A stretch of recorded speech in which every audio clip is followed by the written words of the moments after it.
Hello, humans. Thank you so much for joining me for another episode of A Well Cared For Human.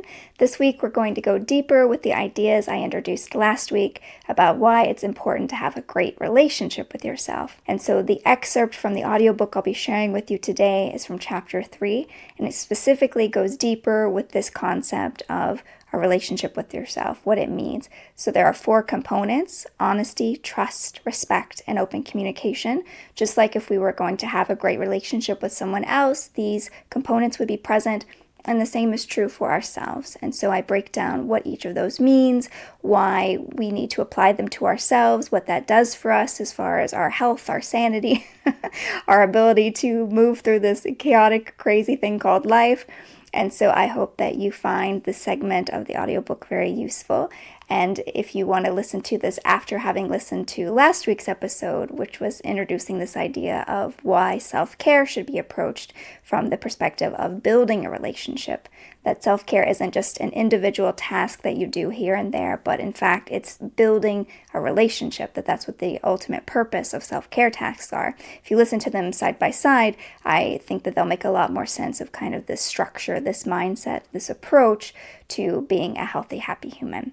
And if you are a patron, I will also go into more detail about what you can do for each of those. And so if you are a patron, be sure to head over to the Patreon and check out that extra after show that will be included. But otherwise, thank you so much for watching, and here's the episode. The 4 attributes of a healthy relationship. A healthy relationship consists of 4 components: honesty, trust, respect, and open communication. The more honesty, trust, respect, and communication shared between you and someone else, the stronger and healthier that relationship. But what about our relationship with ourselves? How can these 4 components be applied to self-love? Honesty. When it comes to your relationship with yourself, honesty is about being honest with, you guessed it, yourself. You don't lie to yourself about where you are emotionally. You don't lie to yourself about what addictions or sticking points you have. You don't lie to yourself and say it's perfectly fine that this person keeps mistreating you, and that it's totally okay that this job is sucking your soul from your body through a bendy straw every time you go to work. You don't lie to yourself about who you are, where you are, and what you need. Many of us lie to ourselves, though, often and with strong conviction. Why? For 2 reasons. First, because the truth is so terrifying. Leaving that soul-sucking job and putting your finances at risk is horrifying. Saying goodbye to your abusive family and striking out on your own feels like the ultimate betrayal. Doing what we know is right for ourselves often runs counter to all the unspoken rules of families and culture and even our own reason. It's easier to tell ourselves lies and go with the flow than fight upstream against the current. The second reason we lie to ourselves is often due to a lack of self-awareness. Self-awareness is a skill.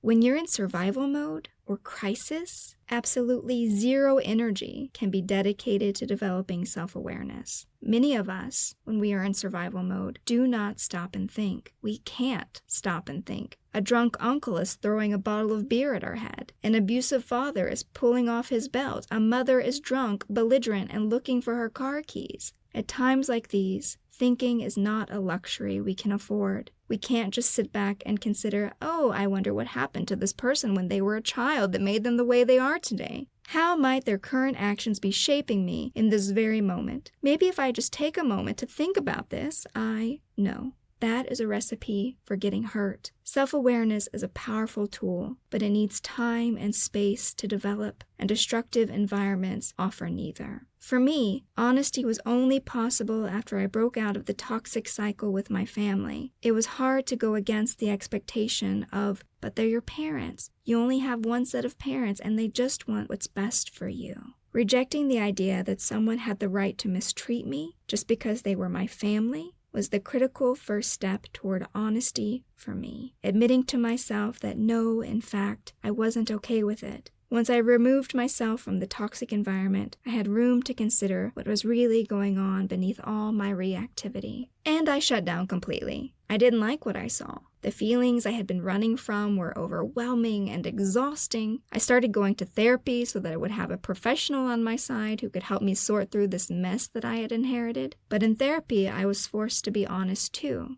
I was sitting on Dr. A's couch. in his dimly lit office. My eyes were so swollen from crying they were practically pinched shut. I had felt like all I did was cry in this man's presence, and I could not be more embarrassed by it. I don't remember which awful experience we were unpacking that day, but I do remember clearly what he said to me when I finished talking. He looked into my puffy eyes, and with a very loving, compassionate tone, he said, "Corey, I'm going to need you to say what happened to you was bad."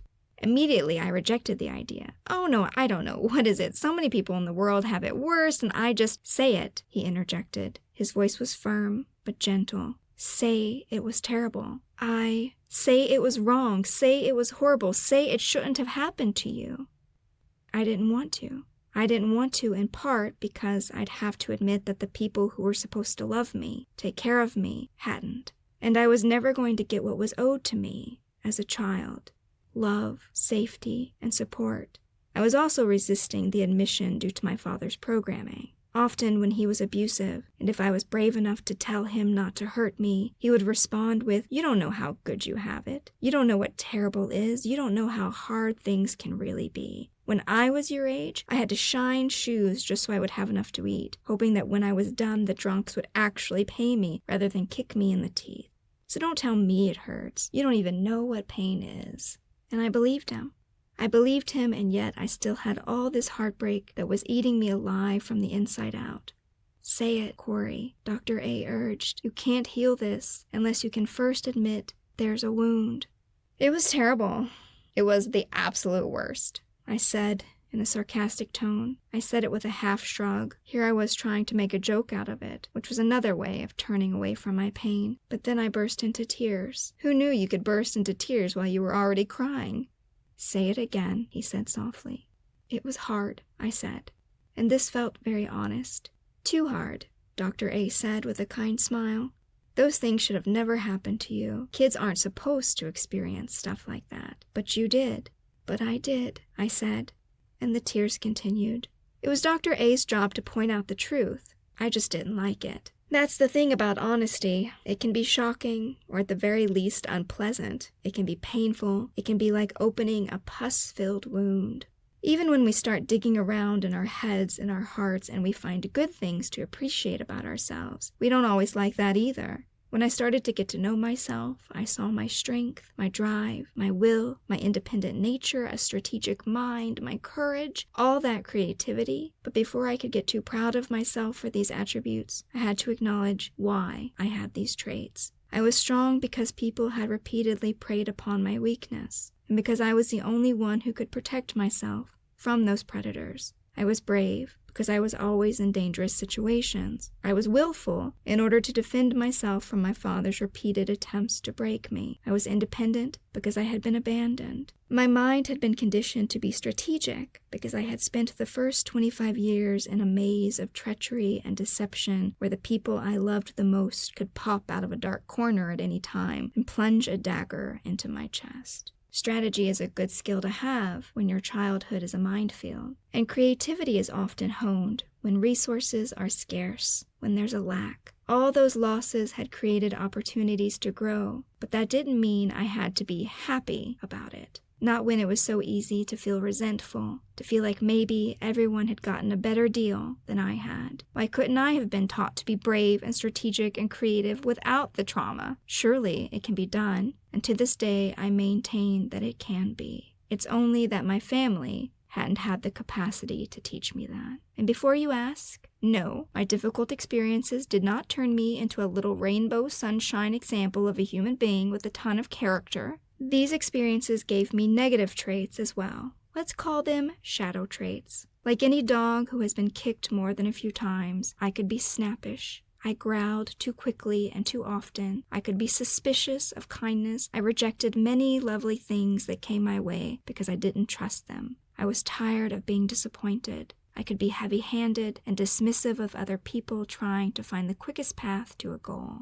Gentle was not in my vocabulary because no one had been gentle with me. And if they had tried, my first question would certainly have been, "What do you want from me?" But being honest with myself required that I look at all of this, the good and the bad, the positive traits and the shadows, what I liked and what I didn't. By doing so, I was building awareness. Awareness allows us to be free of our programming. When we aren't honest with ourselves, when we haven't taken inventory, we continue to act from a reactive place, from a place of survival. We aren't entirely in control of ourselves in this space because it's the animal in us that makes sure that we can survive. I love animals, don't get me wrong. But I saw a video of an orca flipping a dolphin up into the air for fun the other day, and so I just don't want my inner orca to be making decisions for me. She's a little unhinged, if I'm being honest. No one should leave her in charge. But in charge, she would be, as long as I remained unaware of my thoughts and actions. And self-awareness has many other functions, not just in helping us to understand ourselves and what we're working with. Any map that we want to create for ourselves or our lives requires 2 points. We have to know where we want to go, and we have to know where we are. Only then can we draw a path between those 2 points. Honesty is about creating that map. Knowing who you are now, taking stock of the good and the shadow traits and the issues at hand, that's 1 point on the map. Then, being honest about what you really want for your life and for yourself, regardless of everyone's expectations, that's the 2nd point. You'll never get anywhere if you can't put those 2 points on your map. You don't have to love where you are now. In fact, you might actually hate where you are now, perhaps even who you are now, when you draw your little starting point. You might even be wondering how the hell you ended up in this bog cesspool in the first place. What asshole abandoned you here in this 7th circle of hell? You can figure that out along the way, but be forewarned. Sometimes honesty reveals that the asshole was you all along. Insert unmasking the villain gasp, while Taylor Swift's anti-hero plays in the background. But it's okay. You can work with this. You just need enough self-awareness to get your 2 points drawn down on the map for now. That's our first step for getting out of hell, drawing our 2 points, and that begins with honesty. Trust. Trust is the firm belief in the reliability, truth, ability, or strength of someone or something. If we trust someone, it's because we feel like we know them. We know what they will and won't do. Perhaps most importantly, we are trusting that they won't hurt us. Having the same level of trust with ourselves is very difficult. Many of us, myself included, would struggle to proudly declare, I have no self-doubt. I absolutely and completely believe in myself and my abilities all of the time. But once we've used honesty to put our 2 dots on the map, then we need to trust ourselves enough to undertake the journey from point A to point B. It can also be hard to trust ourselves because we often receive feedback from other people that creates doubt within us. In my case, self-doubt was cultivated by a narcissistic parent. Many narcissistic parents rely on a tactic called gaslighting in order to manipulate and control their children. Gaslighting is, quote, an extremely effective form of emotional abuse that causes a victim to question their own feelings, instincts, and sanity, end quote. This destructive power dynamic is more detrimental in the parent-child relationship because in that relationship, society rules in the favor of the parent. Children are expected to be obedient. They're not allowed to question a parent's motives or mistreatment. More dangerously, a child's love is a pure love. I loved my father with my whole heart. When he came home from prison, I thought he would be my white knight, a savior riding into the whirlwind that was my mother's instability, that he'd make good on all of those promises of love and safety described in his letters during his years away. I was ready to give just about anything to have his love and the dream life that he had painted for me. Even without the complication of a child's blind adoration amplifying the effects of emotional and narcissistic abuse, there are severe side effects of gaslighting. Anxiety, depression, post-traumatic stress disorder, and difficulty regulating emotions. For me, the most debilitating symptom was the self-doubt, as it kept me from believing I had the power to help myself. Due to the narcissistic wounding, I felt that my instincts and intuition could not be trusted. My own feelings couldn't be trusted. When I would speak up for myself or say what I knew to be true, such as, "You're hurting me," he would convince me that I had brought this on myself. It's because you're weak, like your mother, crazy like your mother. You don't even know what's best for you. You don't even know how good you have it.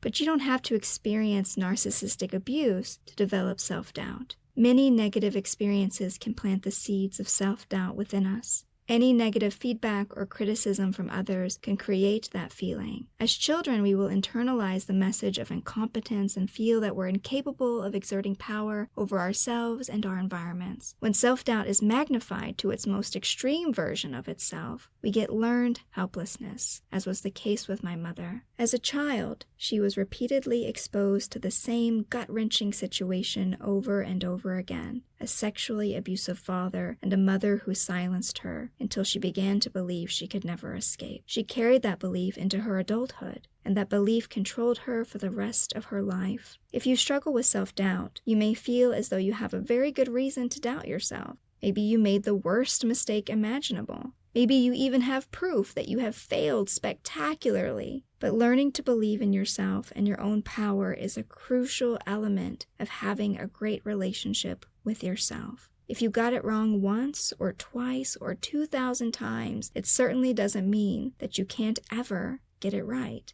Many of us have made big mistakes. I have certainly done things I am not proud of, things I wish I could take back. But you can learn to forgive yourself for any mistakes that you've made, and you can move past them if you're willing to process your regrets. Everyone is out here making mistakes, and you're entitled to yours, even the spectacular ones. What I want you to hear most here is that no matter what you have done, you can learn to trust yourself again. As for myself, when I'm in a situation that calls for trust, I tell myself this: I may not get it right, but I'll do my best and with good intentions. And if I fail, I can try again. If I hurt someone, I can apologize, and I can mean it. I will always do better the next time, because I will always learn with each attempt. Having a little plan like this may encourage you to move forward as well.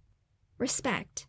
There are two ways that respect applies to our relationship with ourselves. The first and most direct way is that you love yourself too much to hurt yourself. The second is that you respect your needs. Not hurting myself, or others for that matter, was something I had to get good at with practice. I had to unlearn the habit I had of self-harm. For a long time, I was a self-destructive person. I hurt myself because I did not love myself. Principally, it was my body that I hurt. I hurt it, or I let other people hurt it. I treated my body like an afterthought as I struggled with anorexia and bulimia, and starving and stuffing myself until I felt sick. I let others mistreat me in my relationships. I had no boundaries, emotionally, physically, or otherwise. As a child, my thoughts, feelings, needs, and wants had never been respected by those around me. As a young adult, I felt I didn't even have the right to ask that I be treated well. One of my father's favorite phrases was, "Respect is earned, not given." It's an odd motto to use with one's own child. Self-respect is to love yourself so completely that you are proud of who you are. You can even go so far as to admire yourself, believe it or not. We can't expect others to admire us for who we are, though it's certainly nice when they do, but we can expect them to respect our needs. Bodies should be respected. Emotions should be respected, though not necessarily indulged. Thoughts and desires can also be respected, as long as they're not used as a weapon to hurt others. Respect is often a choice. I had to wake up one day and say, I'm going to love myself too much to hurt myself. Then I had to wake up the next day and say it again because I really didn't believe it the first time, or the second, or the 100th. Respect is a commitment that one makes continuously because challenges to that respect will always come, and we have to affirm again and again and again what we will and will not accept. Boundaries are a big part of respect, and I have a lot to say later about boundaries. For now, just know that boundaries are multifaceted. You need boundaries internally to protect yourself from your own self-destructive tendencies, negative thoughts, and self-loathing. You also need boundaries externally, a code of conduct outlining what others are and aren't allowed to do to you. Boundaries don't have to be harsh or aggressive. In the beginning, my boundaries were harsh and aggressive because I expected to have my needs violated by others, as they had been all my life. I can't recall a single time when my parents or other members of my family ever respected a boundary. And for that reason, anytime I needed to enforce a boundary as an adult, I did so in full combat mode in anticipation of the disrespect. As a result, people found me to be rather blunt and abrasive, and I didn't always handle things diplomatically. I don't recommend this tactic, but if it's where you have to start, by all means, please do. But give your forcefulness a visa, not permanent residency. Not only because I wish everyone was kinder and gentler in this world, what a beautiful accomplishment that would be, but because forcefulness comes from a place of stress and tension and hypervigilance that we're trying to outgrow, along with all the other poor coping strategies that we acquired. For those of us that struggle with boundaries and saying no, I promise that with time and patience, we can learn to enforce boundaries with more ease. I'm much more adept at setting boundaries now, to the point that sometimes people don't even realize that they're playing by the rules. But let's not get ahead of ourselves. It's better to start wherever you are now and do whatever you can manage in the moment. Better that than tolerating another moment of disrespect from yourself or anyone else. Ideally, in your relationship with yourself, you would not only love yourself too much to intentionally hurt yourself, but you'd also admire the hell out of yourself. For many of us, however, we will see tremendous progress if we can just learn how to stop saying yes to shit we don't want to do. When we say no, when we want to say no, we are respecting our time and our energy. That alone is an impressive accomplishment. Open communication. Like respect, open communication has layers. One layer is deeply connected to respect as it involves enforcing boundaries. Learning how to tell other people what I need was an important part of honoring my relationship with myself. I find it easy to speak up for other people, especially someone I love. Perhaps it will always be easier to point at a spouse or a child or my friends or even strangers and declare, "Hey, she needs this. Wait, he needs that." Or, "Hey, my friend would like..." It's always been much harder for me to speak up for myself. But communicating our needs and wants to others is an act of self-love. Just as you might speak up for someone you care about, you must learn to speak up for yourself. Considering how often my father liked to accuse me of selfishness and how often my mother's dramas consumed all the breathable air in the room, I didn't feel like I was allowed to have needs the first couple of decades of my life. First, it took me a while to figure out what I needed before I could even learn how to articulate those needs to other people. When I was about 11 years old, I went to the store with my father. He was looking for something that he needed for work. Let's say it was a type of drill bit, though I have long forgotten what the item actually was. Let's say we were in the drill bit aisle, and my father was looking at the different options when I realized I needed to go to the bathroom. "Dad, not now," he cut me off. "I'm trying to figure this out." His focus was on the drill bits, trying to puzzle out what he needed, what would get the job done. "But Dad, not now," he said. "You don't listen for shit, do you?" Fine. I could see the bathroom sign at the end of the aisle. I would just go take myself. Except I only managed one step before he grabbed my arm and wrenched me to his side. "Where are you going?" "To the bathroom," I cried, trying to pull my throbbing arm away. He only twisted it harder. "No, you're not. Stand here and be quiet. I'm almost done." But I needed to pee. My arm hurt, and he was not almost done. Once he got the drill bit sorted, he dragged me to another aisle and another as he finished his shopping. I had no choice but to stay with him. We actually made it through the checkout and to the front of the store when I had hit my limit. I pissed myself. In the little alcove between the store's entrance and the parking lot, I knew it was happening. I felt it coming on, and I had no power to stop it. I froze, terrified, embarrassed, the piss running down my leg all the same, wetting the front of my overalls. Because I had stopped walking, he turned back to see what the problem was, and he swore when he saw my blue overalls soaked through. "What the hell, Corey? You're not a fucking baby." I started to cry, which only seemed to increase his disgust and embarrassment.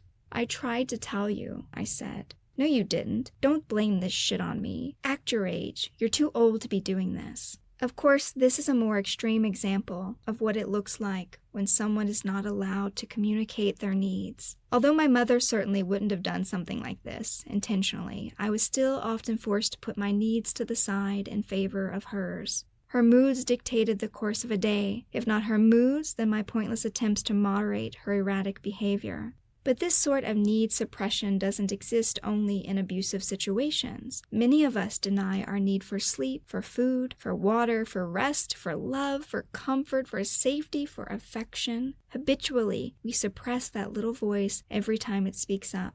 "I'm hungry. I can't eat. I'm late for work. I'm tired. It doesn't matter. I have so much to do. I want to feel safe, but I can't leave her. I don't want to be alone. I need to rest, but I can't. I'm too stressed." We shush ourselves like this 1,000 ways until the little voice gets so quiet we can't hear it anymore. Then we have to work really hard to turn its volume back up, often because by then the volume on everything else, our anxiety, our fear, our panic, our overwhelm, our heartbreak, you name it, is so much louder because those are the voices that we've practiced listening to. Abusive relationships can teach us to stop listening to ourselves, but so can demanding jobs and difficult circumstances and societal or cultural or religious expectations. It is quite the process learning how to listen to yourself again. If there's a lot of self-doubt, it's even harder because our first instinct is to not trust what we feel, nor to trust that little voice at all. This is what communication with yourself is all about. Open communication is about learning to listen to what you need. The obvious needs, like a violent urge to go to the bathroom, but subtle needs as well.